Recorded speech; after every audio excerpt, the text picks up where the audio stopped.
Have you ever truly asked yourself why certain desires pass through you even when you try to resist them?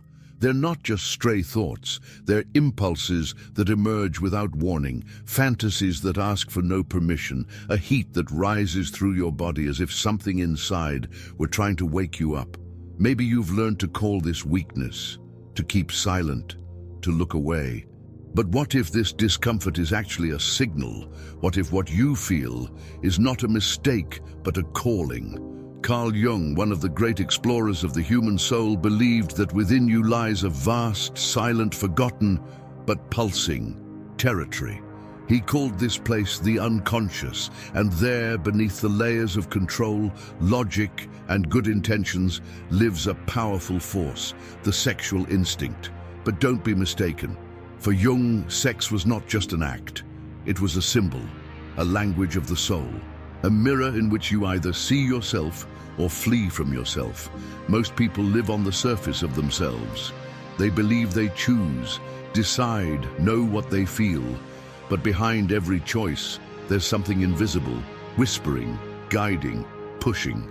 And desire, that which you try to silence, is right there, in the way you look, in the way you are looked at, in what you wear, in what you avoid, in what you want but can't say. Only the world doesn't want you to hear this. It's easier to turn desire into a joke, a product, or a sin. But Jung was not one to run. He descended into the depths of this instinct like someone entering a forbidden temple, and returned saying, "Desire is not the villain, it's the messenger. This discomfort you feel is not against you. It's pointing to where it hurts, to what's missing, to where you've lost touch with yourself." And that's why this chapter is called The Call to Awakening, because the true journey begins when you stop running and start listening. Listening to what desire is trying to tell you. The world will try to give you ready-made answers. It's wrong, it's immoral, it's weakness. But the unconscious doesn't speak in words. It speaks in symptoms, in impulses, in silence. The more you ignore it, the louder it gets. For Jung, repressed desire rots. Denied desire becomes compulsion. But understood desire becomes consciousness. This is your first step, to recognize that there is something greater than your will operating inside you, and that this something doesn't want to destroy you. It wants to wake you up. So breathe. Look inward, because this calling did not come by accident. Maybe, just maybe, it's time to stop fighting desire and start listening to what it wants to reveal. After the calling comes the confrontation. It's when the hero enters the dark forest, the one where the path is no longer visible and all that remains is to follow instinct. You thought you had control, that you decided rationally. But now you begin to realize there's something inside you that acts, desires, sabotages, even when you don't want it to. Jung called this the shadow of the psyche, parts of you that were pushed into the dark, but never stopped existing. They didn't die, they only wait, lurking. Sexual desire, for example, doesn't live only in the body. It inhabits this underground space. And when you try to silence it, it finds other paths. It becomes anxiety. It becomes compulsion. It becomes choices you don't even understand. No, this is not weakness. It's a language. It's the unconscious trying to be heard by force. Most people believe they think clearly, but most of the mind is shadow. The decision that seems logical often arises from a wound you've never healed. And desire, when not accepted, leaks into every corner. It hides in gestures, disguises itself as addictions, it screams in silence. From early on, we're taught to distrust touch, to fear pleasure, to monitor our own bodies as if they were threats. But what is repressed doesn't disappear. It changes shape, it becomes shadow and rules from the shadows. Forbidden desire becomes obsession. Ignored desire becomes a symptom. Judged desire becomes sabotage. You smile, but you are at war. On the outside, everything looks fine. On the inside, the unconscious is screaming. Jung said that libido, this vital energy pulsing in us, is not just sexual. It's creative force. But when blocked, it corrodes instead of creating. You might think, but I'm not guided by that. But the unconscious doesn't ask for permission. It acts at the edges, in dreams, in stumbles you call bad luck. And we live in a cruel paradox, a culture that exposes the body but punishes desire.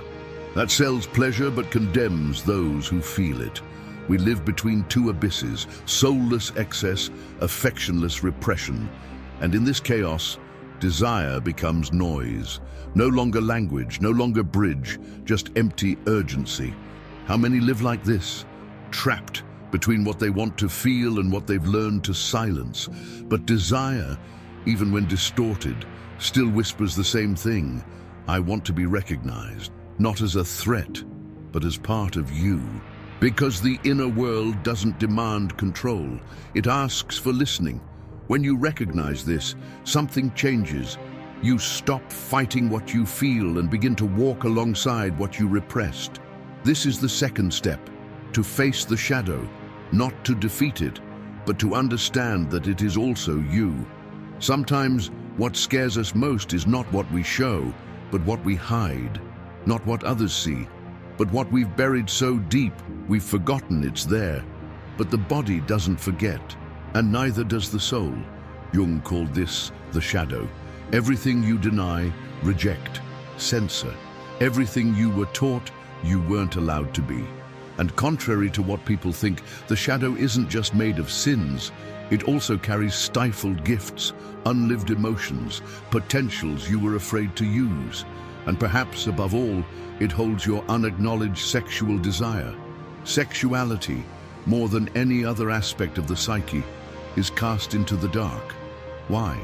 Because pleasure frightens. Because the body provokes. Because desire reveals a force that morality doesn't know how to control.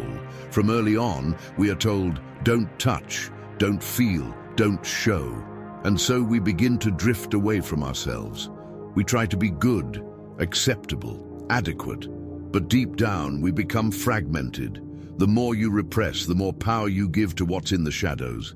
The shadow feeds on denial. It grows every time you say, that's not me. The result? You live at war. You desire and feel guilty. You fantasize and hide. You seek pleasure and then run from it like it's poison. This movement between attraction and repulsion is an invisible prison. The mind becomes a battlefield, the body a territory of shame, and desire a monster invented out of fear. But Jung left us a map. What you deny subjugates you. What you accept transforms you. The shadow doesn't need to be destroyed. It needs to be seen. And looking at it is a radical act. It's undressing before yourself. Admitting that yes, you desire and that this is not a crime. It's human.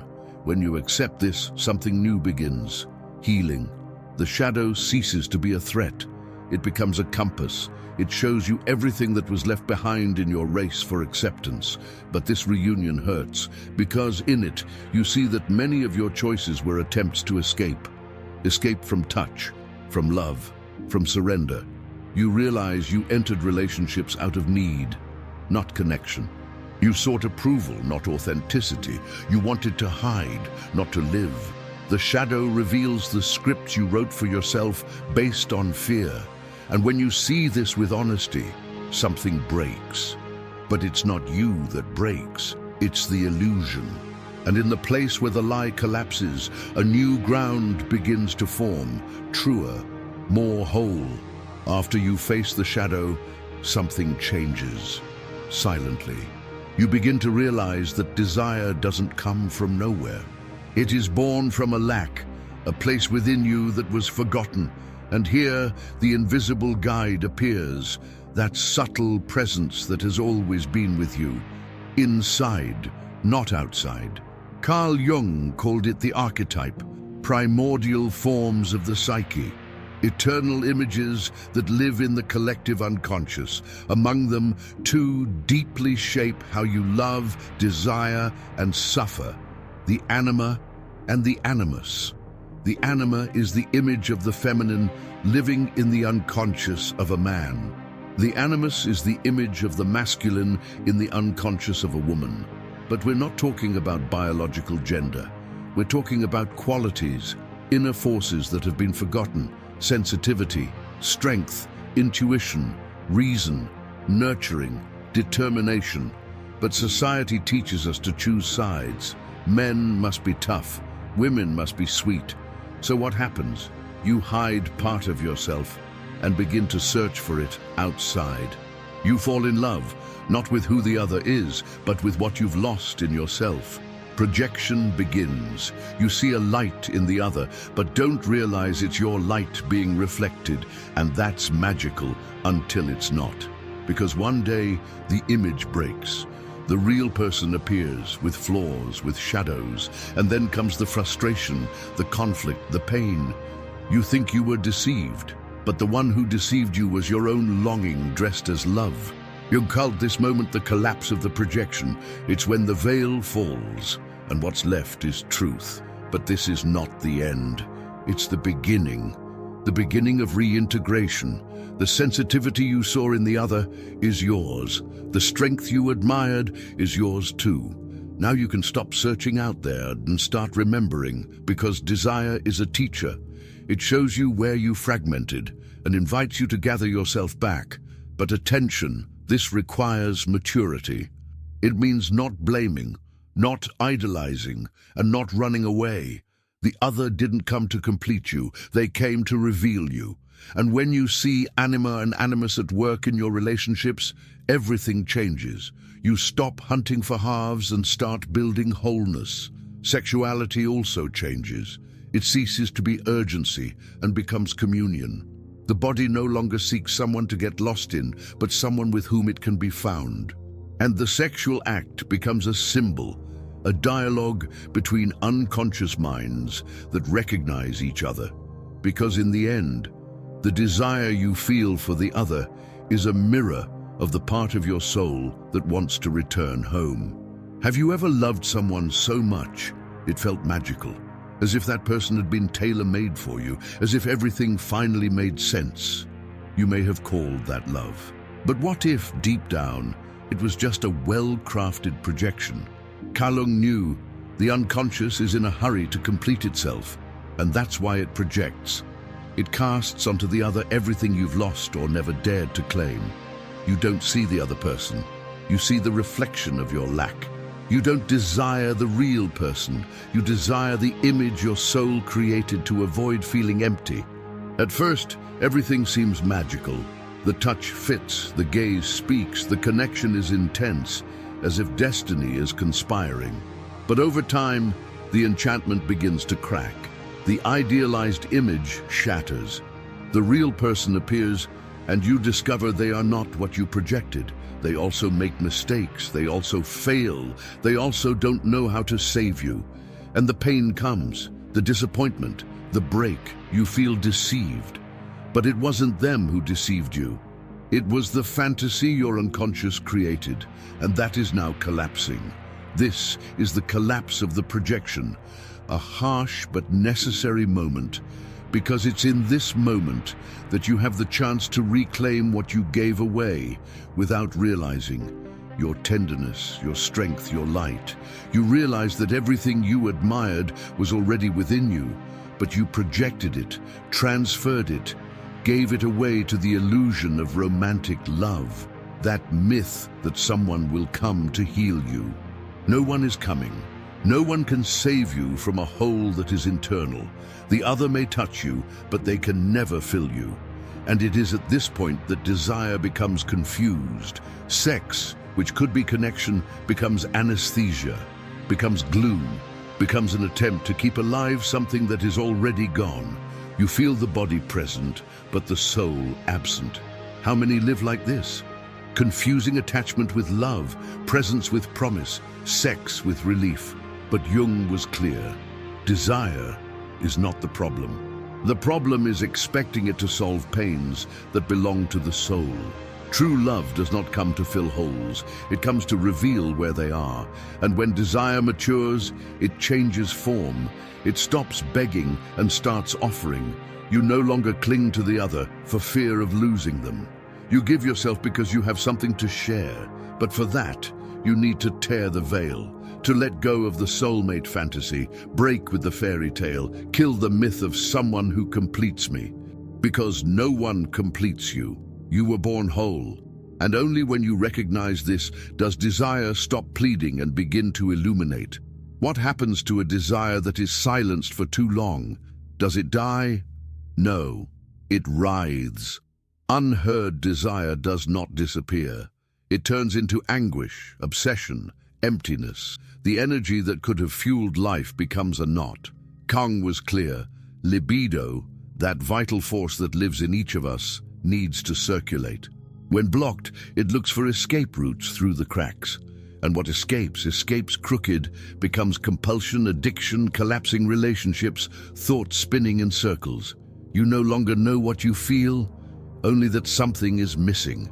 And you try to fill it with bodies, with promises, with distractions, but nothing is enough, because what's missing is not outside, it's inside. We live between two extremes: hypersexualization, which turns desire into spectacle, and repression, which turns it into guilt. In the middle, there we are, confused, fragmented, lost in a labyrinth of sensations we can't name. On one side, they sell us pleasure as a universal cure. On the other, they condemn those who feel as if desire were a character flaw. And in this symbolic chaos, the body begins to scream, the mind spirals, and the soul goes silent. You think you have problems with love, but you're facing something greater, a rejected desire, asking to be seen, asking to be welcomed, asking to come home. And until that happens, the story repeats. You get involved with the same types, fall into the same traps, react as if you were living in a play you didn't write, but that you know by heart. It's your unconscious trying to be heard. Hey, there's something here. But you don't listen. You move forward. Another passion, another escape, another fall, until one day you get tired. And in that exhaustion, a crack opens, because pain is not punishment, it's code. Every addiction carries an absence, every fantasy carries a scream, every chaotic relationship carries a cry for help. But to hear it, you need to stop running, stop turning desire into a symptom, stop seeking immediate relief, stop pretending everything is fine, because it isn't. And that's okay. That's the crossing point, when the hero no longer fights to win. He sits on the ground, in the dark, and finally says, "I'm ready to listen." And there, without masks, without excuses, without escape, healing begins. Not healing that erases desire, but healing that reintegrates it. Because desire doesn't want to dominate you. It wants to show you where it still hurts. It wants to show you who you forgot to be. After the chaos, something begins to be born. Not immediate relief, not a quick fix, but something rarer. Consciousness. You no longer want to run, no longer want to numb. Now you want to understand. Because desire, that which burned in you, that seemed to control you, was actually trying to guide you. It didn't want to bring you down. It wanted to show you the path you needed to walk. Jung said that sex, in its depth, is not an end. It's a symbol, a bridge, a rite that connects the visible to the invisible, the conscious to the unconscious. You begin to understand. The way you relate says a lot about what you're still missing. Your choices reveal your wounds, your desires reveal your lacks, and all of that is language. All of that is invitation. Individuation, Jung called it that. The process of becoming who you truly are, not who you were taught to be, not who others expect you to be, but who you already are, whole. And on this path, desire stops being an enemy to be conquered. It becomes a beacon. Your sexuality no longer needs to hide. It can come out of the basement and breathe. It can stop begging and start expressing itself. You no longer desire out of lack. You desire from presence. And the body, which once was a field of guilt, becomes a temple. It becomes home. You don't touch the other to escape yourself. You touch because you are already in yourself. And that changes everything. Sex stops being an escape valve, becomes communion. No longer urgency, but sacred gesture. You offer because you have. You surrender because you are not lost. But this maturity doesn't appear out of nowhere. It demands practice, listening, humility. You'll still notice traces of fear of intimacy, fear of not being enough, fear of feeling too much, and that's okay. The soul's journey doesn't demand perfection. It demands courage, courage to stay, to feel, to look at yourself with truth. And then desire returns, not as a burden, but as an alliance. You and it side by side, one recognizing the other. No war, no shame. And in that rare meeting between body and soul, something sacred happens.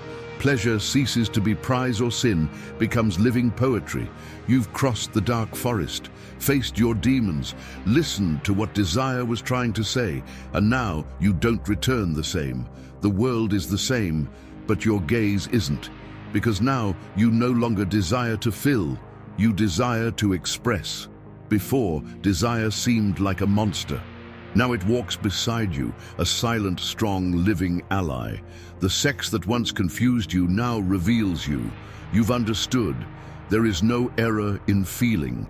The error is in pretending you don't. Desire was never the problem. It was a portal. And Jung knew that. He told us, when desire is integrated, it doesn't dominate you. It illuminates you. It becomes art, presence, creation. You no longer need the other's validation, because now you see yourself. You embrace yourself. You are enough, and that's why you overflow. And when two people who overflow meet, sex becomes a rite. Not a moral ritual, but a symbolic one. An exchange between two wholes, not two voids trying to cover each other. Pleasure is no longer a prize nor a vice. It's the language of the soul. When the heart is present, the body dances with meaning. And when the mind quiets, instinct finds its place.